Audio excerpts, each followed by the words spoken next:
All the or bad ideas.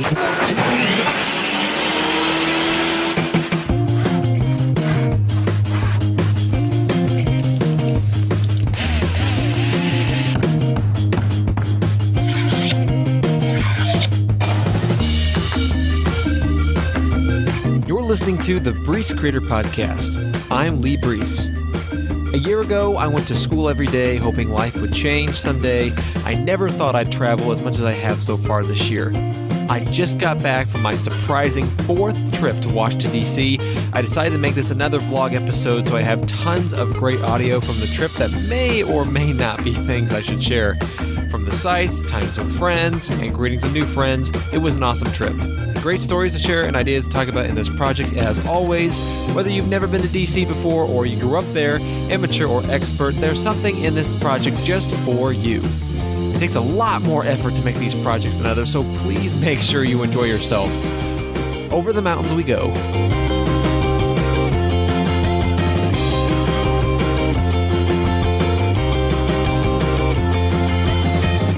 You might remember I did this with another episode back when I went to Columbia last semester. I also did a vlog type episode where I recorded everything we were doing in the moment. I recorded live music. I recorded when we went out to eat. I recorded at the conference. I recorded when we did touristy stuff. I recorded in a thunderstorm. It was a bunch of crazy stuff that happened. It was by far one of the coolest episodes I ever produced. That was episode number 17 of the Breece Creator Podcast, entitled Bogota.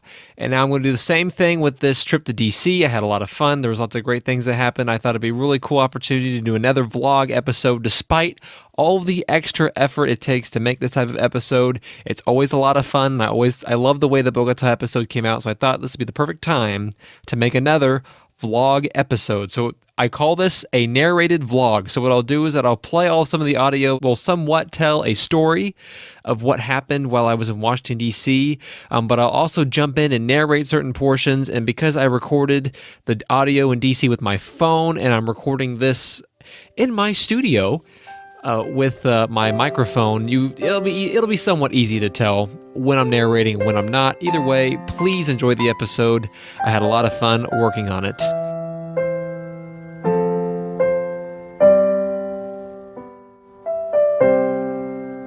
Slight problem. It is 11:37 p.m. and my flight for Washington, D.C. takes off tomorrow at 7, which means I need to be at the airport at 5:30. I'm meeting the group at the airport at 5:30, which means if I get up at 4:30, I got to leave here at least by 5. It takes half an hour to get to the airport. If I get up by 4:30, that will be seriously 5 hours of sleep. And there's no way with 5 hours of sleep I will sleep anymore. I will just be groggy the rest of the day. Either way, needless to say, I am going to bed. I will see you in the morning.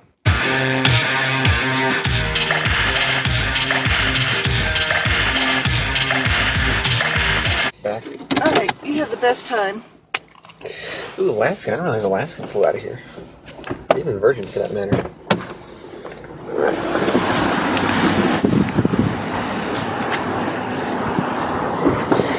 Bye-bye. Bye. Love you. All right, good morning. It is 5:44 in the a.m. And when I travel this early in the morning, it's really either one or the other. Either I'm really wide awake, like I'm feeling more refreshed than I would if I slept till 9, or B, like my head hurts and I'm really groggy, but then I'm not able to sleep like at all. I think I'd rate the morning as me being wide awake. Now we're boarding. Morning, man. Yeah, I'm really interested in that. Thank you. Here we go. Yeah, like he's basically done it for you. Because he's doing it. We're waiting to get on a plane. Lee, what seat are you? 20D. You see, the stupid thing about boarding the back of the plane last is that everyone has to wait for everyone to put all their crap up in the overhead. So we're sitting there waiting forever as one by one, people from the front to the back put up all of their crap in the overhead, and then all of our seats, which, by the way, there's a group of 12 of us, we're all traveling together, all of our seats are in the back of the plane, so it's just been like a freaking long wait to get to our seats in the back of the plane. All right, here we go. So close.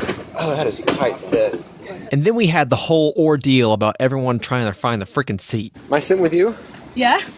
I have the aisle seat. Gentlemen, we are starting to run out of bag space in the overhead This is bins F. in the back Do of you the want the aircraft. aisle seat? So if you see a space that's big, We're all switching seats. Would you mind if we switched spots? Would you mind sitting here so we can talk about our research? Okay. Yeah, thank you. Sorry. Just gonna... I appreciate it. See, this is the problem with traveling in groups, man. Yeah, I'm gonna need to get right there, sir. It's Tetris with humans. We're in. Weather in DC is not very nice. Overcast skies about 2,000. Yeah, so boarding the plane with a large group of people, quite the ordeal, and it was, and the fact that this is like 6 o'clock in the morning, very annoying. Great, absolutely fabulous way to start the day, by the way. It was great. Felt great. We did, however, though, finally take off, and we made it to DC safe and sound. Here we are stepping off in Ronald Reagan International Airport in Washington, D.C. You know, the first time I ever went to Five Guys was in this airport. Oh, that's sad. You gotta go to a better one. Well, that was also like 6 or 8 years ago. That flight wasn't bad, though. It wasn't too bad. Not at all. My ears still aren't popped though, which is really annoying. Like I'm hearing you like whoa, whoa, whoa, whoa. Oh, really? Yeah. Well, swallow. Get some else to eat. That's all I can Is that say. what helps? Isn't that... Me, when I swallow, it always goes away. I don't have a flying experience to tell you.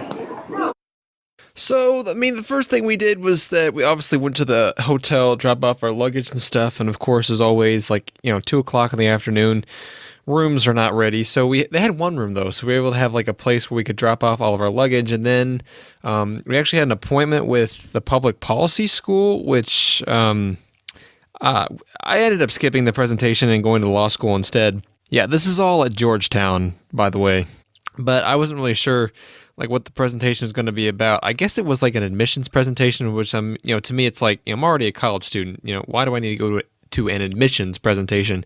But I guess it was for their master's program, so I guess it was kind of cool. But me and some other group of friends went around and traveled around the law school, which is literally 3 buildings. So there wasn't a whole lot to see, but did have its own fitness center, had its own library, and I swear. So Mitch Daniels is the president of our university. He went to Georgetown Law School. They just built this multi-million-dollar study hall. I talk about it all the time in this podcast. It's the Walk, and they have this reading room in there. And I swear the reading room in the Walk looks exactly like the reading room in the law library at Georgetown. I swear there's a connection. Whenever I meet Mitch Daniels, which hopefully I will someday or soon, actually. But anyway, I want to ask him that and confirm or see if there's actually a connection there or if that's just a coincidence. So what all do we want to check out while we were at the Georgetown Law Center? So this is us at the Georgetown Law Center. The dean of admissions is really nice. The dean? Here? Of admissions, yeah. Oh. There you go. Get to know the dean. That'd be a good in-person meet. I mean, he's the one who interviewed me. Oh, interview. Wow. Did you have to come here for that? No, I was in Chicago, actually. Really? Oh, no exit from this. You go that way. No, that's the library. I have to go back downstairs. Gosh. That's weird. You can't go out the front. Here's a little known fact. Say that again? One of the old faculty members, or one of the faculty members here, I think was the old Solicitor General. At the Law Center? Yes. At the Law Center is one of Obama's old Solicitor Generals. And then now they're teaching, but they're also still working with the ACLU. And so they've been the lead attorney on the travel ban cases, against the travel ban. Interesting. So I guess, Purdue, you got your professors doing teaching classes and doing research in science-related fields. Here you got professors teaching and doing, I don't know, I guess you wouldn't say research, but doing their own law. Well, there are some that do. I mean, there's a lot that do legal research still, and they'll publish in like law review journals. Christian's a sophomore? Christian. Yeah. Well, he's going to graduate a year early though. Christian. There's several places to eat this way, 3.5 blocks. I was already sold on the West Wing Cafe. Me too. West Wing, all the way. Cafe. You know my name. We did that. We got lunch at this West Wing Cafe, a bunch of overpriced sandwiches. It was kind of But, it was a nice little couple hours. And then one of the bigger treats of the trip, we got to go to the brand new Smithsonian, which is it has a really long, unnecessarily long name. The Smithsonian of African American History and Culture. So that was cool to check out.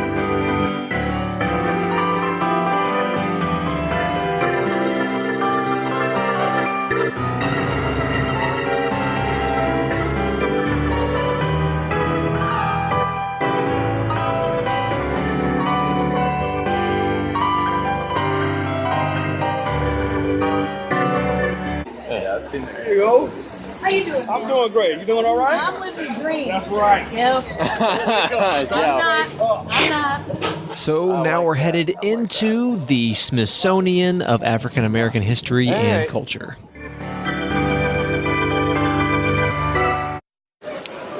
Well, the first floor has nothing, but I'm sure there's a lot of other stuff going on upstairs and downstairs.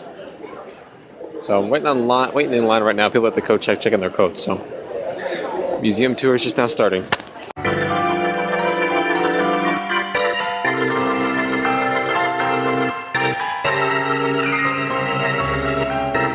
So I'm going to pause for a second and just explain a little bit more about our time at the African American Museum. So obviously it's a museum, and I'm not going to record in a museum. Even beside that, I would like to enjoy the museum more than I would like to capture me enjoying it. So it's like a 3 or 4 story tall building. This whole thing with high ceilings now, it's kind of hard to estimate how many floors there really are when a floor can really pass 2 floors. But anyway, so I only got to there's an exhibit in the basement, which is the history of African Americans in America. And it started in the 1400s and it went all the way up to, modern day. But I only got to I would say right before the Civil War. And that's me reading through the material, which is, it's all very dense. And all these artifacts that they have in this museum are all on loan from somewhere else. See, the really sad thing about this museum is that the fact that because it's new, all the other artifacts that really belong in this museum are already in some other museums. So for instance, the bus that Rosa Parks stood up on, or should I say sat down on and didn't stand up. That bus is not at the African American Museum. It's actually at the Henry Ford Museum in Dearborn, Michigan. Same thing. Abraham Lincoln, the chair that he was shot in, also at Henry Ford Museum. That's just another example. Even the limo that JFK was shot in, also at the Henry Ford Museum. Excuse me. To sum up, this museum is it's been a work in progress, but B, it's the African American community really needed this, and I think the whole world needed this museum to really see that, African Americans really did have a part in shaping what America is today, and they have a history that's unique to themselves as opposed to just American history in general. And like I said, very powerful, very moving. I wish I could have gotten through more of it because I probably got through a third of that exhibit because it went all the way up to modern day. And then besides that, they had, the second floor and the third floor had sports, music. They had a special exhibit on the Olympics. And I didn't get to see all that. We were there for 4 hours, and I only got through a third of this one little itty bitty exhibit, which was very frustrating. But anyway. So hopefully I can get to go back. I think as of right now, all the Smithsonians, you can just walk in, no tickets. But this one, because it's so new, you have to have tickets, and you have to request tickets 6 months in advance. Something crazy. So hopefully I can go next year on this trip again and go to the African American Museum and see other parts of it. My goodness. But all the Smithsonians are huge, and all the Smithsonians are just these gigantic museums that you go to, and every time you go, you see this itty bitty part of it. One part specifically, they had like a monument or a testimonial to Emmett Till. Which, if you don't know who Emmett Till is, I highly suggest you pause this podcast and go read who Emmett Till is. At this museum, they had it was like this room that was sectioned off. You had to kind of go through a maze to get there. It was off in a corner. It wasn't really well advertised, but just had a sign above it that said, in memoriam to Emmett Till, or memorial to Emmett Till, or Emmett Till memorial. I feel terrible for not remembering, but it was something to that effect. And once you got back there, they had a little bit about who Emmett Till was, what happened. They had some really pictures of his mother and stuff like that there. And yet they had a little video saying about what happened to him. And they dug up Emmett Till. I mean, obviously he's from the civil rights movement, 50, 60 years ago, but they dug him up in 2005 to confirm that when they buried him, that it was him. When they did that, they buried him in a new casket. So the family agreed to have this casket refurbished, and they donated it to the museum, or at least I think the way that it was phrased at the museum was that the family let the museum put this casket on display, and it was set up just like it would be at a viewing, or a funeral. And they had the casket opened. Obviously he was not in there, but they had a picture of what he looked like in the casket. And what I was really surprised about, it was up high enough to where if you weren't tall enough, you wouldn't be able to see it. And I had to be on my tippy toes if I really wanted to see it, but I chose not to see it. But what I was really surprised about was that all the parents that let their little kids see that picture, because what happened to him was very, very brutal and gruesome and graphic. And but it was a very moving moment in the sense that I'm sitting there, trying to imagine where my life would be had I been him. It's like how much suffering does one have to go through in a situation like that? It was just something that was really, really dug at me, to think about. It was really depressing, but at the same time, it was really, really important that aspect of the museum was there.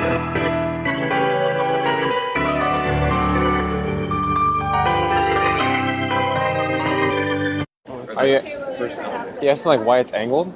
Yeah, why is it designed? It's supposed to be like, what's the word? It's supposed to be like the same angle as the Washington Monument. I guess to complement it, or there was something historical written about it in the little booth downstairs. So something to do with the Washington Monument. Yeah, the angle is supposed to it's like the opposite angle. Does that make sense? It doesn't, but you know what? I'll take it. So what did you think of the African American Culture Museum? I thought it was really in-depth. There's a lot of stuff. It was. Even this with the short exhibit. Well, it wasn't a short exhibit, but in comparison to as a percentage of the building. Well, the upstairs actually is mostly it doesn't have as much stuff as I thought. Say that again. There wasn't that much stuff in the upper building or upper floors. I thought I didn't go to the last floor, but the other two floors I did go to weren't as packed. Oh, so you're saying that the material on the first floor, in the basement was really thick? Yeah. And then as you got up, it was thinner. Did they have any cool artifacts up there? They did. On the second floor, it was, or the third floor, it was a lot of war involvement, and then they had a subset of the Olympics and athletics. Oh yeah, talk about especially they probably had something there about the 1968 Olympics. Yeah. I guess the other thing I found interesting was that how long this was in the making. Yeah, it was a very long period of time. Since or something. Yeah, 1915, I believe, was when they. I think that was the first time there's official legislation passed to make it happen. Yeah. Even still, I think 2003 was when it was the official bill was passed for this specific building.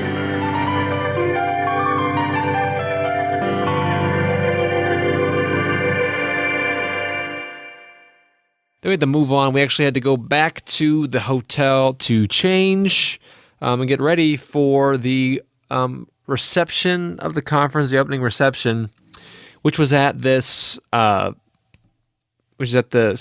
hotel. the thing is about DC is that like the hotel market got there really early. So like all the hotels in Washington DC are all really old. So like Indianapolis is an up and coming city. So all the hotels built in the city are all brand new. They're like within like 10 years old. They're all really new. But the hotels in DC are just kind of I don't know. They're just not the highest quality they could ever be. They're also like 40 or 50 years old. And they've been refurbished since then. It's just, But so anyway, it was at the 14th floor of this museum that was right on the river.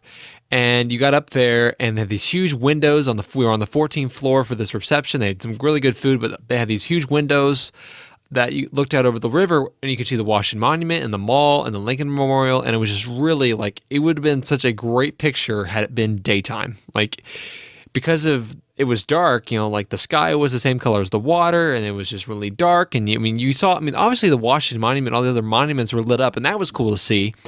But because it was dark, you really just didn't get the whole perspective of the view. But nonetheless, tremendous view.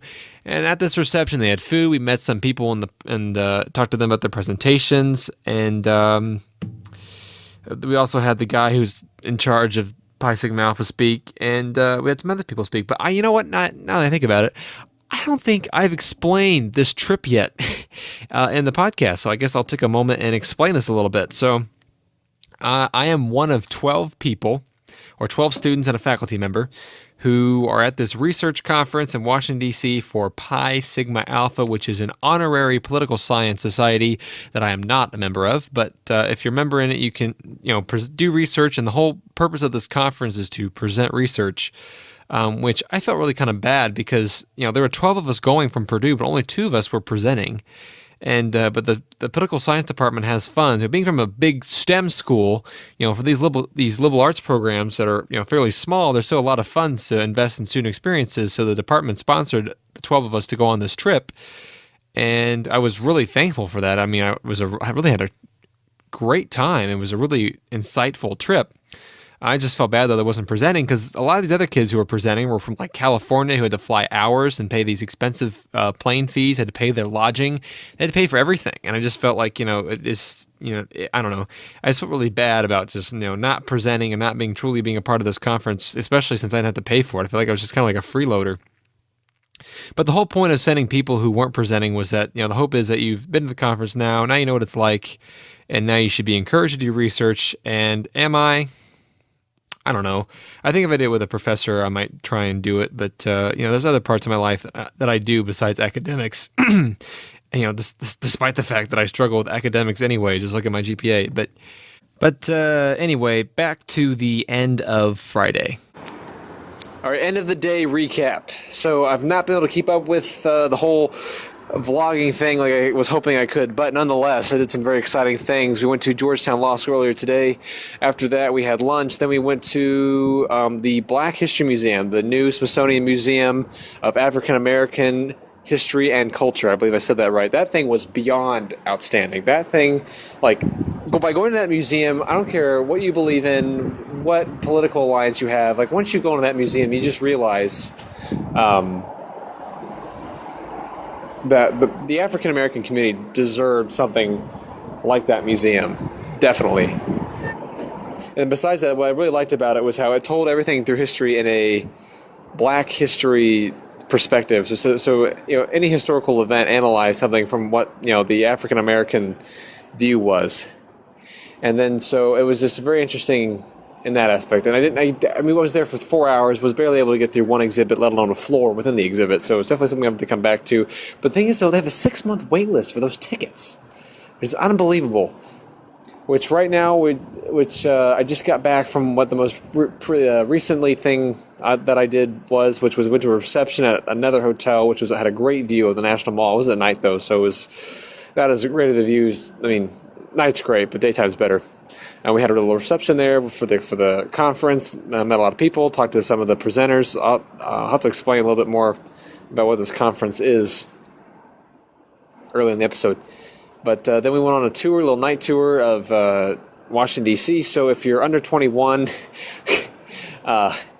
you essentially went on this night. If you're under 21 and you've been to D.C. once or less, then you went on this night tour. Went to all these Smithsonian monuments. Not Smithsonian monuments, we went to all the monuments on the mall, went to the Jefferson Memorial, the Capitol Building, went to the Lincoln Memorial, It was really interesting to see everything at night. I've been all this stuff before, so I really just kind of talked to the people who were there, meet some new people. It was a really good time. And I just got back from that. Now I'm speaking on my hotel balcony on the 7th floor of a Holiday Inn in downtown Washington, D.C. And believe it or not, the view actually from this hotel is actually really good. I'm really surprised by how great it is. I'm literally staring down, I think this is Lee Highway. No, Fort Myers Drive. That's what it is. Lee Highway intersects Fort Myers Drive. I'm trying to remember all these street names because I want to go for a run tomorrow morning. What do you think I did? I need to know the streets. I'm looking at the maps, trying to get familiar with the streets. I'm debating I probably won't. I was really mad after San Francisco that I didn't go for a run, but I don't think it's going to happen this time around. This is about early. We have to be up in the morning. Maybe I'll run tomorrow night. We might actually check out the portraits of the presidents at the Smithsonian, which is really big in the news right now because the Obamas just got released, and it's been all over social media. So I'd really like to go check that out tomorrow. We'll see. The conference ends at 5, and then the Smithsonian Portrait Gallery closes at 7, so we'll see. But it's currently 10 o'clock right now. It's really cold on this balcony, and I just want to get to bed. So we will see what happens in the morning. I'll update you tomorrow. All right, it barely remains morning. So I woke up this morning. It was just, honestly, I didn't check what time the sunrise woke up, like what time the sunrise was, which actually is 6:30 here in DC. And so either way, I decided not to go for a run since we had to be here at like 8 o'clock this morning. So I was like, that and having an early flight yesterday, I thought catching up on sleep was more important. And then so we're over doing the conference today at George Washington University, which, I would get some segments of it. Some of the stuff is interesting, but it's all like political analysis to the extreme, like the stuff you wouldn't even think about. And as interesting as that sounds, it's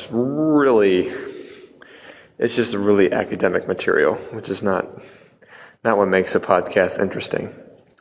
So we have presentations the rest of the day. Of the group that we have here, we have 12 people here. Only 2 are presenting. So we had a presentation in the first section, then we have a presentation in the last section.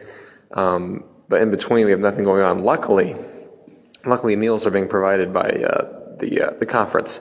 So we had breakfast this morning. We have lunch later, which sounds like it's going to be pretty good. We had dinner last night. It was all a bunch of good stuff. A lot of good food, because that's more important, right? So anyway, we have presentations this afternoon. I really need to get some work done because I just, for whatever reason, I could not get stuff done because I was so focused on math homework on Thursday, and I could not get anything else done. So I have a Spanish paper I have to write. I have to study for my calc exam on Monday. Goodness. And on top of that, I got 2 other exams next week on top of my calc exam on Monday. So I got a lot of stuff I got to do. But either way, this conference is really interesting. So, for instance, we're talking about Washington, D.C. We visited Georgetown yesterday, which was really interesting because I've never, at least not since I've been in college, I haven't toured a urban university. And then, so we're at George Washington today. It's a different environment being on like a campus that's in a city, and trying to get to the different buildings and see how everything works. And then tomorrow, we're doing a alumni reception at some restaurant somewhere in the morning, and then we have something in the afternoon. My goodness, why can't I remember this? But anyway, I'm hoping I can go for a run tomorrow because we don't have to be up until 9 tomorrow morning. So I'm actually really hoping I can force myself to get up and go for a run on the National Mall, which I have been dying to do ever since I saw that Captain America movie. It's the one with Hawkeye. I can't remember. But nonetheless, our flight takes off tomorrow night around 8-ish, I think, maybe 7.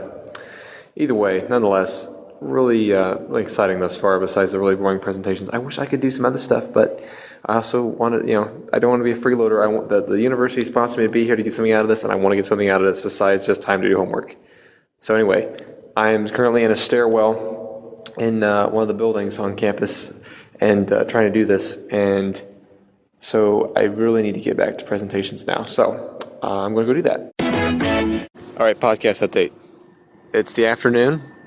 I'm outside on the balcony again. It's raining. It's sprinkling, but it's on top of the building that we're having this conference in. Anyway, lunch just finished. We had a very interesting speaker. I think he works from CNN. Not really sure. The mic really wasn't on. It was kind of hard to hear. And then, nonetheless, he was a very political guy that he was a politician. Let's just say that and you could tell. And a lot of people bite the bait on politicians, and a lot of people bought the bait when he was speaking. But anyway, not to express politics on my sleeve or anything. But anyway, it was a long lunch. It was about 2 hours, including the presentation that we had, and then it was some very good sandwiches. The thing I love about this conference more than anything is that they always have. They order 1.5 times more than what they need. So for instance, we may have 100 people at this conference, but they always order upwards of 1.5 times what they need. So for instance, lunch, they everyone got a sandwich, but there's also there was enough half the people have a second sandwich, or when they have all this free stuff, there's always 1.5 times the free stuff that anyone could possibly need. And I think that is my favorite thing about this political conference, which I'm learning that I'm confirming what this hypothesis that kind of developed earlier. I think it was last spring, spring of 2017, that my interest concerns mainly with running for office and not so much the science behind politics. That this conference is more or less confirming that, and it's really starting to snow hard. It's the thing is about the weather. Yesterday it was 70 degrees, and today it's upper 40s, and it's a frozen mix. And it's being on the balcony, it's really getting to me. But anyway, we have more presentations this afternoon. We have someone from Purdue going later, not in this next session, but the session afterwards. After that, hopefully we go to the portrait gallery. All right, I'll see y'all then. It's really snowing. Bye.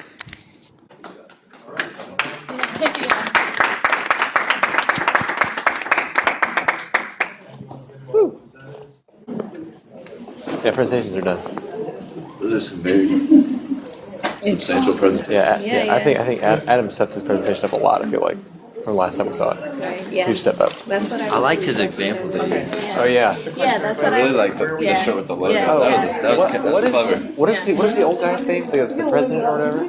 Every time I see him, he's talking about your presentation. Literally telling everybody about it. That's a He's telling everybody about it. Dr. Rappaport. Well, of course, he talks about it, and then he brings up what he wants to add to it. So maybe he's just talking about him mailing me a book. Good. All right. He's literally mailing me a book. What book is that? Three's a Party. Okay, what's that about? It's Trump and Perot. It'll be Perot. It'll be about Perot. Oh, okay. About Perot being an independent. Interesting. It's because he did work with my professor. Really? Over Ross Perot. They researched Ross Perot together, and so that's probably why he's so into it. Yeah, it's a topic that he's done work on. So he's really? Not so good. That's cool stuff, man. He had a lot of really good suggestions. Well, senior thesis, like you said. And now the nightmare of the entire trip begins. All right, so oh my goodness, are you all right? I Are you all right? Gosh, the sludge, the cold, the rain. Man, it was 70 yesterday. Gosh, this weather, I'll tell you, just like back home. I've called and I asked to be contact with you.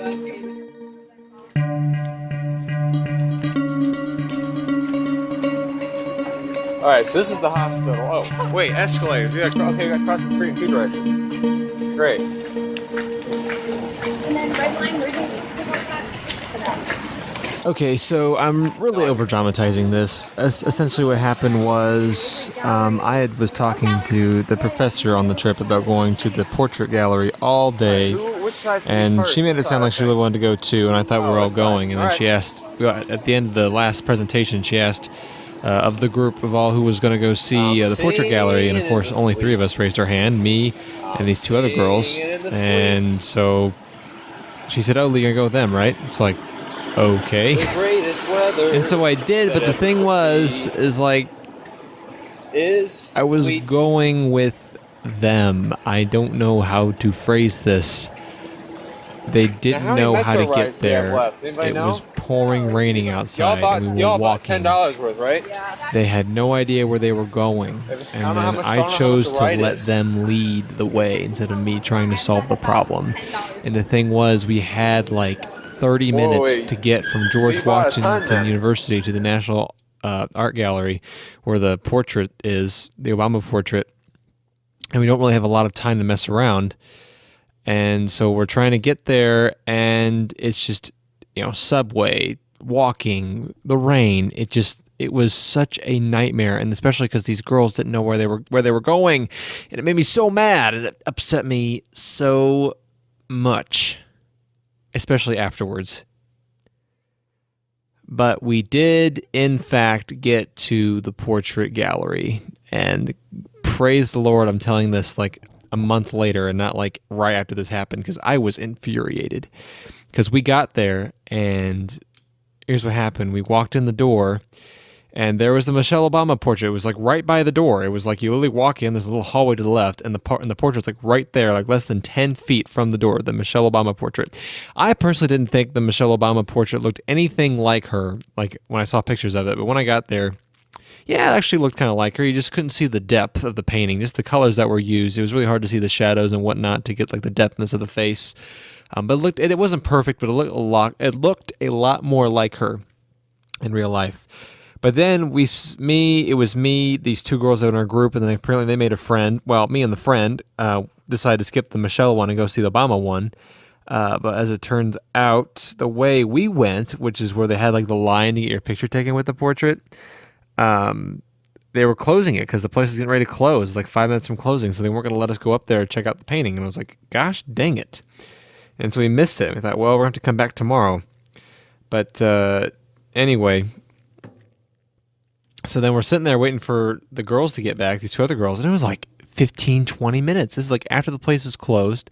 They kicked us out, and we're still standing there waiting. And then it's like 30 minutes later, and both of them come out of the portrait gallery. And we're like, where the heck were you? The place was closed. They said, oh, we wanted to go see the Obama portrait. And I'm like, I mean, literally, my level of confusion and upsetness is like beyond high. I was very, very upset. Oh, I was so infuriated. You should have seen me. I mean, well, you could. Did a very good job of hiding it, but if you should have been inside my brain, then you would have understood how infuriated I was about this. And they showed me the picture they got with it and everything. That's literally what I wanted. I wanted to go up there and see it, check it out, see the portrait gallery, and then get a picture with a freaking painting. Ugh. It makes me so mad just thinking about it, weeks later. But gosh, it's just. Okay, we're not going to relive it. But anyway, then after that, we're like, okay, now we got to get something to eat. And of course, I'm stuck with these. I'm not really friends with any of these girls. I mean, I've had classes with them and whatnot, but I'm not really friends with them, and they weren't really who I was hanging out with on the trip. But nonetheless, we had to go get something to eat. And of course, it's dark. It's still raining and sleeting and whatnot. And then we go to this place that, there's only one of them in Washington, D.C. Oh, it's another really, really unique burger place that everyone must go to. And when I hear unique burger place, I hear burger place. I do not hear unique burger place. Like when I was in San Francisco, I did not go to In-N-Out Burger. When I was on my way to Columbia, and there was what was the burger called? There was a burger place in the Houston airport that this girl from Texas was telling us we had to go to. Whataburger. That's what it was. Didn't go there. When I was working at Ace Hardware my sophomore year, they had a staff outing to a Victory Field game, baseball game, a game at Victory Field. There we go. That's what I was trying to say. And they had the evening at Brew Burger. I didn't go. I didn't go to that thing. Well, that was for other reasons, but you get the point. And then, we're going, I hear, like I said, when I hear someone say there's this unique burger place you got to code to, I just hear burger place. And so we went there, and you know what I paid? So I had the receipt stapled up on my bulletin board. I'm staring at it right now. $18.24 for a freaking burger. My gosh. It really wasn't even that good. And, I was trying to save weight anyway. I could have just, gone back and went to Denny's or something. My goodness. Unreasonable. It was beyond ridiculous. And that was before it was a combo and then drink. So the total was like a $24 order. But beyond infuriated me. And in fact, I do have some audio. As soon as I got back to the hotel, I just had to capture my emotions for all of you to enjoy. Just had the worst nightmare I could have ever imagined on this trip. Gosh, if I have any advice for anyone in life ever, don't trust anyone, and always be willing to forgive. As the plane flies over here in Washington, D.C. But it's cold, it's wet, it's rainy, it was snowing earlier. There's so much walking, probably about an hour of transporting. It was awful. Beyond sucked. It's just, I want to get back to the hotel. Back to the hotel. My phone's almost dead. As much as I want to explain everything, I want to say as much as I want to express my anger, I know I shouldn't, because it's all just emotions right now. It's all just emotions. So anyway, I'm going to say screw it. I'm going to hope this is my hotel. I think it is. And I'm going to move on. Okay, but what you got to appreciate, though, is that this was like somewhere between 2 and 3 hour ordeal, and it was cold. I didn't have a jacket. It was sleeting outside. It was just and on top of that, you're just being entrusted with stupidity. It was just, at least give me that. It was very frustrating, but that was the end of that night. I can't remember what I did after that. It was, like I said, it was dark and it was late. So, I went back to the hotel, probably did something, and then went to bed. Because I didn't stay out late at all. But I woke up late, which became a problem the Sunday morning. And the people we were with, though, that party you went to, I thought you crashed Georgetown again. Last night we had. Yeah, this is one of the more questionable parts of this episode. That black guy was a vicious grinder. Did you see him grabbing?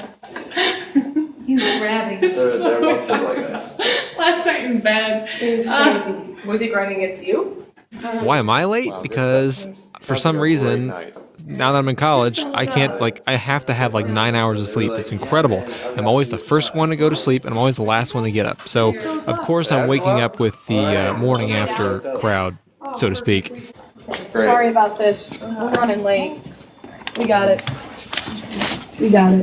The person with whom you're trying to work, how your mind works. Okay, so this is the last part of the conference. So this Pi Sigma Alpha thing, which is what we're at, it's not, they've had a conference, but this is maybe the fourth or fifth one, and so they're always trying new things. And so this is the first day they've had a Sunday session, which is just panels. So like I've talked about earlier, they have 2 sessions of panels. One, the first session is all about whether you want to go to law school, whether you want to work in DC, whether you want to go to graduate school. The second one is about specific policy topics. I wasn't really a debate. It was just people in certain fields. I guess the only benefit anybody was going to be able to get out of these panels was the networking. So no one would listen to what anybody was saying, and then afterwards, everyone would line up to meet the panelists, so to speak. And in the moment, it really felt like that I was making really valuable connections. But looking back now, it's just none of the connections that I made there were really worth my time. They were honestly just a big pain. Or not like a big pain. It's just I wasted so much thought about these people looking back. But anyway, so I first went to the about working in Washington D.C. because I know what's going to happen if I go to law school. I know what's going to happen if I go to graduate school. And so I went to the one about working in D.C. and it really was more about living in D.C. It was but the thing was though is that I showed up halfway through it because like I said we all were late. And I listened to that, which is kind of boring. And then after that, I networked for a long time. Met someone who actually I know somebody who worked in this person's office last year, and it was just an interesting connection. I sent her a letter, and we hooked up an email, and it was really good. And then I went to I initially started at the legislative panel because they had Nancy Pelosi's former chief of staff, and they had this other woman who was somebody's chief of staff, and now she's running for Congress. They were both Democrats, and it was just unbearably painful to listen to them talk. Oh, especially the woman that's running for Congress. It was just unbearable. She's being political about everything. Or in her answer, she would say, "Well, in Virginia," which is where she's running, and then she'd say something, and it was just like I said, more than annoying. Then I went to the foreign policy panel, which I'm listening to right now. And this is, by the time I definitely got to this one, nobody was listening. It was people were asking questions, but nobody was listening. And it wasn't until afterwards, like I said, everybody got up and went to go talk to the panelists and whatnot. But then after that, or after this panel session, I talked to some guys for a while, some of the panelists. And then we had, I guess we do this every year when we go on this trip, we had an alumni lunch at Old Ebbitt Grill. So if you're from Washington, D.C., you know what that restaurant is. And I was very surprised. They were the last restaurant to have, not the last restaurant, but they're the only restaurant I've seen recently that has matchbooks. They hand out matchbooks. So I grabbed a whole stack of them because I got a bowl back home that my family keeps all those in from 1995. Because nobody hands those out anymore. So I need I needed to replenish our supply. But anyway, so we went there, had lunch with alumni, same BS, where I thought like everybody was worth connecting with and networking with, and it was, I mean, as much as it was, like somebody there was a professor from DC, another guy was, he's from Puerto Rico, played baseball at Purdue, then went on to Harvard Business School. It's like, whoa, okay. And he had a very eccentric personality, but at the same rate, like I said, I thought about, everybody there was worth connecting with. That's kind of how I treated it. But like I said, looking back now, it's just kind of like, I spent, wasted so much thought on these people, and it was an okay lunch. And then after that, we went back to the hotel, grabbed our stuff, and then took the subway to the airport. I mean, it was time to go home. I had wasted like almost $20 using Metro, because the thing was I'd only buy like one ticket. I would buy like one ride at a time, thinking that, this is going to be my last ride, and I had to pay a fee every time you do it. So it's like I had to pay a fee every time I added it, so I ended up wasting twice as much money as I was wasting anyway taking subway rides. But looking back now, it's been a month since I've been on the trip. I mean, it was a good trip. It was a nice little trip. At the same rate, this trip was like right before midterm week, so it was like I had no time to study for any of the exams I had. I had one on Monday, the day I got back. And so as many positives as there were about the trip in terms of like networking and whatnot, I think the other thing is that this trip finally got me motivated to order thank you cards to send people. So I think that was another positive outcome that came from the trip. Negative outcome strongly was that I didn't study for any of my exams, and my exam grades showed it. And then I networked with some of the people. I've talked with some of them recently who I met on that trip. I've talked with some of the students that presented research I connected with a little bit. So, but otherwise, yeah, it was an okay trip. It was a good trip to DC. It was great to see the African American Museum. That completely changed my perspective on everything. So yeah, I guess really when I think about it, yeah, there were a lot of things I got out of this trip. It was a really good trip. If you're not going to work in DC, like if your goal is not to be a politician or something like that, like I would go to DC once as a tourist and I'd never go there again. It is the definition of POA. So like I said, there's no reason for you to go there like more than once if you're a tourist. See all the touristy stuff and then never go again. So more or less, unless you want to hear some of the audio of us landing and whatnot and getting out at the airport.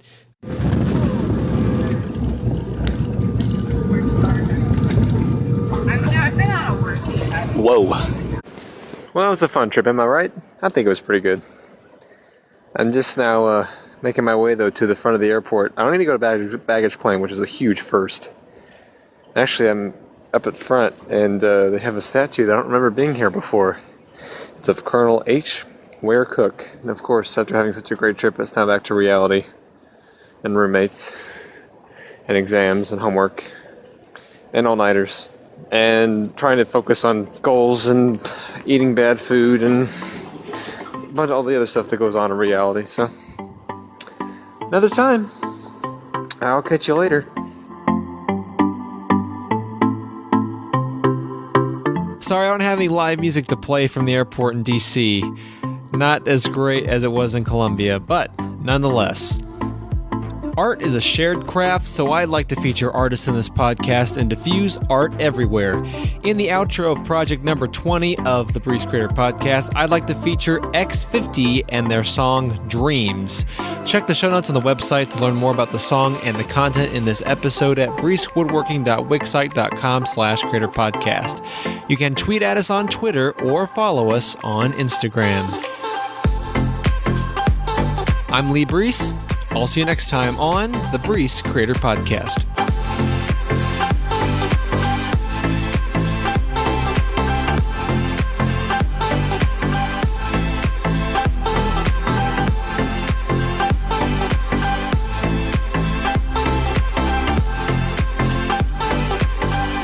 I can't think of a better quote to say. Oh well.